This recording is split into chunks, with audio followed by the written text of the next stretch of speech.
Salut, c'est Blouson. Aujourd'hui on se retrouve pour une vidéo un peu spéciale. À la vieille intro que font tous les youtubeurs beauté quoi. Bonjour tout le monde, on se retrouve aujourd'hui pour une nouvelle vidéo un peu spéciale. Non, ça n'a rien de spécial en fait, on va aller s'entraîner. Voilà, c'est tout. C'est parti. Voilà, donc on se retrouve pour une vidéo. Voilà, salut, c'est Blouson donc. Aujourd'hui je t'emmène t'entraîner avec moi. Enfin, façon de parler parce que toi t'es pas là tu vois. Mais moi j'y suis. Clairement moi je vais y être, on va faire le dos. Et je vais te filmer un petit peu tout ça. Je vais... Maintenant je peux en profiter parce que j'ai ma nouvelle caméra tu vois. Et donc je peux l'emmener partout, j'ai un pied et tout. Bon là tu vois pas mais en fait il y a un espèce de tripode. C'est super tugly, bref. Là tu entends une petite instru de rap tu vois. Parce que j'étais en train, figure-toi, j'étais en train d'écrire. Parce que oui je profite de ce nouveau format un petit peu où je peux parler librement, voilà. Pour te parler un peu de moi. Et figure-toi que j'écris du rap. J'aime bien, c'est pas mal. Enfin c'est pas mal. Je sais pas si c'est pas mal mais bah justement, Record. Tu sais Record, mon topo que tu aimes bien. Tu aimes bien, j'ai vu toutes les musiques que je mets à la fin de mes vidéos, c'est de Record. Et à chaque fois on me demande dis donc c'est qui le mec à la fin et tout, ni le titre de la chanson et tout. Sauf que c'est pas sorti, parce que c'est un de mes potes qui fait ça. Et figure-toi qu'il n'a pas terminé son album. J'ai envie de te dire qu'il l'a commencé même. Il aime bien prendre son temps, on va dire. Et donc je lui ai écrit déjà une chanson qu'il a accepté de mettre sur son album parce qu'il a kiffé. Donc je suis pumped, je suis hyped si tu veux. Donc j'ai hâte d'entendre ça, j'ai hâte aussi peut-être que tu l'écoutes, tous mes abonnés puissent entendre ça aussi. Parce que c'est vrai que mon rap, j'aime bien, j'aimerais bien qu'un jour des gens puissent l'entendre et puissent vivre un peu les émotions que j'essaie de transmettre dedans. Comme tu le sais, je sais pas si tu le sais, j'en ai peut-être déjà parlé dans les vidéos, moi ma passion, c'est-à-dire que ce soit au travers des vidéos, que ce soit au travers de ce que je fais dans mon travail en hypnothérapie, ou ce que je fais avec ce rap, même si je le fais pas vraiment encore, mais j'aimerais bien un jour le faire vraiment, c'est transmettre une émotion, tu vois, c'est arriver à faire vivre une émotion à quelqu'un. Voilà, c'était le petit moment. Voilà. Bon, on va s'entraîner, bisous. Alors là, c'est moi qui m'échauffe, hein. Bon, je m'échauffe à toute vitesse comme tu vois. Non, je déconne, hein. C'est la vidéo qui en a accéléré, bien sûr. Je t'ai mis ça simplement pour que tu te rappelles que quand on fait de la muscu, on s'échauffe, évidemment. Sauf que je t'ai pas tout mis, hein. Je m'échauffe aussi, je fais un peu de flexion, j'échauffe aussi mon corps tout en entier en fait, hein. Je me chauffe complètement. Et j'enchaîne directement sur mon premier exercice, qui va être, comme je l'ai déjà dit dans ma précédente vidéo, du tirage poulie haute en unilatéral. Alors pour faire cet exercice, je mets un genou au sol, tu vois, je me mets devant la machine en fait, je me mets pas assis sur le siège, je mets un genou au sol et je tire à un seul bras. Donc j'ai mis une poignée bien sûr unique, j'ai pas mis une grande barre hein, pour que ce soit plus pratique. Et je fais au début, je sais plus, genre 16 répétitions pour me chauffer simplement, hein. Là je démarre, hein. Après mon échauffement général du corps, évidemment il y a un échauffement plus spécifique du muscle que je m'apprête à travailler. Donc à chaque fois ça consiste simplement à faire une série un peu plus longue avec un poids léger. On démarre pas directement dans les 80 kg évidemment, hein. Et donc je fais droite et gauche, j'enchaîne les deux. Et ensuite je passe rapidement aux séries un peu plus lourdes. Donc je monte, je sais plus à combien, ça dépend des fois. Je crois que sur un côté je mets 45 kg maximum en série de 8. Maintenant je fais des séries assez courtes. Il y a quelques semaines encore je faisais des séries de 12 là-dessus. Mais maintenant même en série courte, lourde, j'arrive bien à ressentir mes dorsaux. Donc il n'y a pas de problème, je fais ça comme ça. Alors si je fais cet exercice, hein, c'est pour une raison particulière. C'est que je n'arrive pas à recruter bien mes dorsaux. Quand je prends directement la barre, tu sais la barre prise large quoi, ou alors que je fais des tractions, tous ces types d'exercices où c'est un tirage vertical mais avec les deux mains, donc en bilatéral. Et donc j'ai trouvé cette solution de l'unilatéral qui permet de tirer le coude beaucoup plus loin qu'en bilatéral et qui me permet donc de bien recruter mon grand dorsal et pas uniquement mon grand rond ou d'autres muscles qui viennent un peu tricher le mouvement quoi. Donc je commence toutes mes séances dos par cet exercice là pour l'instant parce que j'ai ce fameux retard au dorsaux qui fait que vraiment je focalise toute mon attention sur mes grands dorsaux pendant mes séances de dos. Donc je commence par ça, ensuite j'enchaîne sur un exercice qui est aussi pour les grands dorsaux. Donc vraiment tout le début de ma séance, en fait tout le moment où j'ai encore le plus d'énergie est axé sur mes grands dorsaux. Donc j'enchaîne comme tu le vois sur cette fois un tirage en bilatéral avec une prise neutre.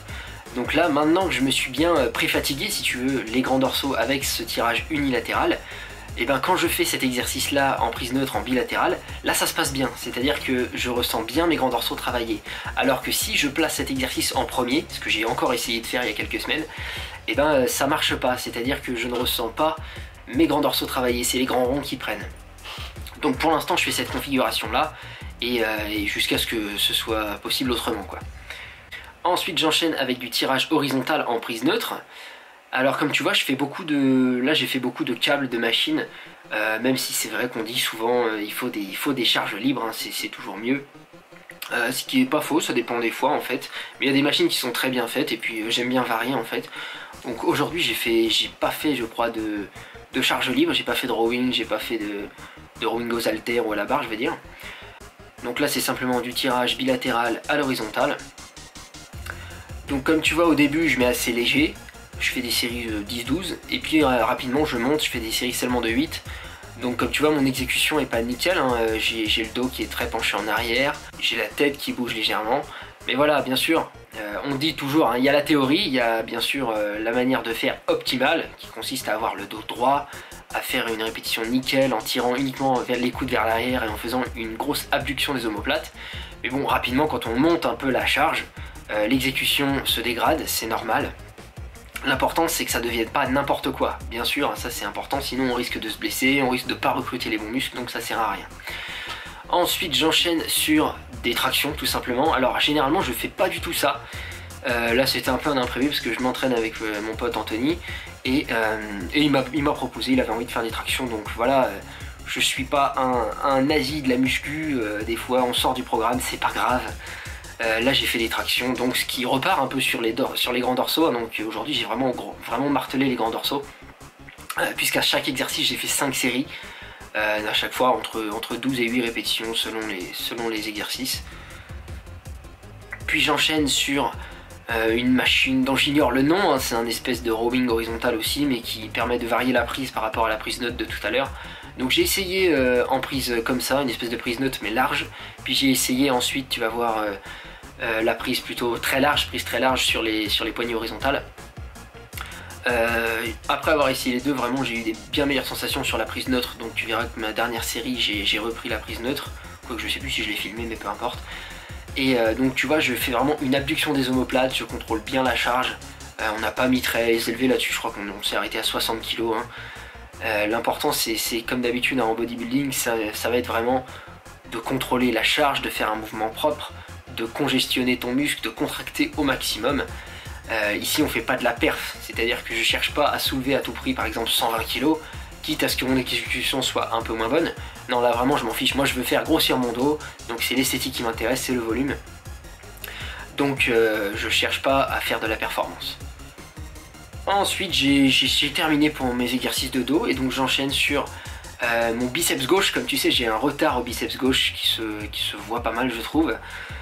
Donc en fait ce que je fais le mardi à ma séance de dos, c'est que je fais aussi du bras gauche, simplement du biceps gauche. Donc en curl incliné souvent comme là tu le vois, des fois je fais autre chose, ça dépend. Donc là j'ai démarré à 8 kg, ensuite j'ai enchaîné 10 kg puis 12 kg. Et j'ai fait au total 5 séries il me semble. Donc tout simplement un curl incliné, rien de bien compliqué. Et donc comme tu vois sur ma dernière répétition, ça passait pas, donc je me suis aidé de ma main droite et puis mon pote est venu m'aider aussi. C'est pas grave, hein, souvent on se fout de ta gueule quand tu fais ça, genre on te dit ah bah tu soulèves avec tes deux mains, bah oui. Mais non, c'est toujours intéressant de choper une petite répétition en plus, en allégeant de quelques kilos ta charge, en t'aidant de ton autre bras ou en t'aidant d'un partenaire. Puisque ça te permet quand même d'aller pousser ton muscle un peu plus loin que si tu t'étais arrêté une répétition plus tôt. Et donc ensuite j'enchaîne avec comment ça s'appelle ça, du crossbody hammer curl à la poulie basse. Donc là c'est pour focaliser plus le long supinateur, donc c'est le brachio-radial, enfin l'avant-bras en fait, hein, tout simplement. Et aussi un peu le brachial antérieur qui est le muscle qui est sous ton biceps brachial. Donc là aussi je considère que j'ai un retard, hein. Pour moi mon retard il vient vraiment du biceps et du long supinateur. En fait toute la chaîne du bras est vraiment en retard par rapport au bras droit. Donc voilà pourquoi je fais aussi cet exercice là. Donc là j'ai fait des séries de 10 il me semble, avec un poids très léger parce que j'étais vraiment mort. Parce que c'est vrai que je fais ça après mon dos, donc j'ai fait avec 5 kg il me semble. Et j'ai fait ça en superset avec des abdos. Donc c'est à dire que j'enchaînais une série de crossbody hammer curl du bras gauche, une série d'abdos suspendus comme ça.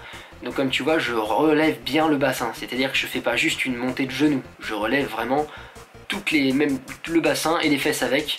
Je remonte, même j'exagère le mouvement, hein, pour vraiment recruter les abdominaux et pas seulement le droit antérieur de la cuisse, donc qui est le muscle qui est sur le dessus de la cuisse. Et donc une fois que j'ai eu terminé ce superset bras gauche abdos, je continue sur mes abdominaux. Là j'ai terminé pour le bras gauche, hein, et je fais des abdos du crunch à la poulie haute. Donc ça pour moi vraiment c'est le meilleur, il n'y a pas mieux que cet exercice là. Parce que tu vois en position contractée, je suis vraiment comprimé au maximum. Encore que sur cette poulie, la charge tapait en haut, donc j'aurais pu aller plus loin normalement, mais sur cette poulie ça n'allait pas. Et sur la phase en haut, donc sur la phase étirée du mouvement, mes abdominaux sont vraiment étirés, puisque tu vois je cambre même la colonne vertébrale dans le sens opposé. À ne pas faire trop, hein, bien sûr, faut pas exagérer. Mais simplement ça te permet de vraiment étirer et comprimer au maximum tes abdominaux à chaque répétition. Donc c'est le top, hein. Je faisais ça avec des poids, je suis monté jusqu'à 30 kg. Et donc là l'objectif c'est de prendre du volume aux abdominaux, hein. Donc je fais des séries assez courtes, je crois que c'était des séries de 10 que j'ai fait. Et donc comme tu vois c'est assez court. Donc voilà pour ce nouveau format, c'est terminé. Donne-moi vraiment ton avis, hein. N'hésite pas à me dire les petites choses qui ne vont pas. Donc pour que je puisse améliorer le truc en fait, parce que là c'est la première fois que je fais ça, tu vois, je me filme sans texte, c'est la première fois donc c'est pas toujours simple. Mais n'hésite pas à me dire ce que t'en penses, hein, et puis je vais sans doute m'améliorer avec le temps. Et je te dis à bientôt, bisous. Conscience que chaque nouveau jour est une naissance. Tu meurs sans rien même si tu vis dans l'essence. Père ton âme, on regrettera tous ton absence. Un père la quarantaine, vivant depuis longtemps en banlieue parisienne. Problème d'alcool, instabilité, penchant violent, le divorce lui pendait au nez.